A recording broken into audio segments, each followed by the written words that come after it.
జై తెలంగాణ. ముందుగా అందరికీ నమస్కారాలు. మాజీ మున్సిపల్ చైర్పర్సన్ కాపు సీతాలక్ష్మి, కొత్తగూడెం. మీ అందరికీ తెలుసు, మన గత ప్రభుత్వం మాజీ ముఖ్యమంత్రి వర్యులు కేసీఆర్ గారు, అదేవిధంగా మన మాజీ పురపాలక మినిస్టర్ కేటీఆర్ గారు, అదేవిధంగా నియోజకవర్గ మాజీ ఎమ్మెల్యే వనమా వెంకటేశ్వరరావు గారు, గౌరవ అధికారులు, కౌన్సిలర్ల సహకారంతో చాలా చక్కగా, అదేవిధంగా ఇప్పుడున్నటువంటి నియోజకవర్గ శాసనసభ్యులు కూనంనేని సాంబశివరావు గారు, అదేవిధంగా కలెక్టర్స్, కమిషనర్స్ అందరి సహకారంతో మన కొత్తగూడెం మున్సిపాలిటీని 305 కోట్లతోటి చక్కటి డెవలప్మెంట్ తోటి ముందుకు నడుస్తూ ఉంది. మనకి అవార్డు కూడా రావడం జరిగింది.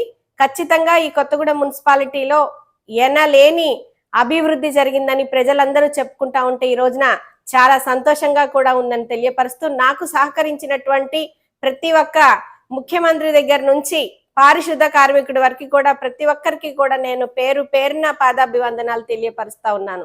నాకు ఓటు వేసి గెలిపించినటువంటి నా వార్డు ప్రజలకి, అదే విధంగా నన్ను పొలిటికల్లోకి తీసుకొచ్చినటువంటి నా భర్త అయినటువంటి కాపు కృష్ణ గారికి కూడా నేను కృతజ్ఞతలు తెలుపుకుంటా ఉన్నాను.